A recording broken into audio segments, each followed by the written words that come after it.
નમસ્કાર મિત્રો, આજે આપણે સામાન્ય વિજ્ઞાનમાં વિટામિન વિશે માહિતી મેળવીશું. વિટામિનના શોધક છે કાશિમર ફંક. વિટામિન શરીરને રોગોથી રક્ષણ આપવામાં મદદરૂપ થાય છે. વિટામિનના મુખ્ય 6 પ્રકાર છે: vitamin A, B, C, D, E અને કે.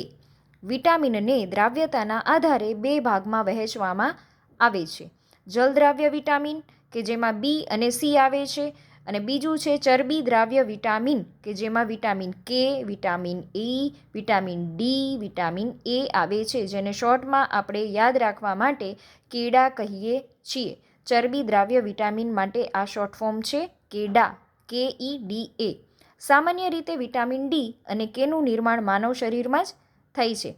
બીજી વાર રિપીટ કરું છું કે સામાન્ય રીતે વિટામિન ડી અને કેનું નિર્માણ માનવ શરીરમાં જ થાય છે. હવે આવે છે વિટામિન્સ અને તેના રાસાયણિક નામો. વિટામિન એ છે, તેનું રાસાયણિક નામ છે retinol. Vitamin B1 thiamine, vitamin B9 folic acid, vitamin B12 cyanocobalamin, vitamin C ascorbic acid, vitamin D calciferol, vitamin E tocopherol, vitamin K phylloquinone. હવે આ વિટામિન શબ્દ છે તે ડુક દ્વારા આપવામાં આવ્યો છે. તો આ માહિતી તમને ખૂબ જ ઉપયોગી નીવડશે, અને આ જે માહિતી છે તે મેં બુક્સ વાંચી અને તેમાંથી અલગ પાડી અને ખાસ તમારા માટે તૈયાર કરી છે. તો પ્લીઝ મારી ચેનલને સબસ્ક્રાઈબ કરવા વિનંતી.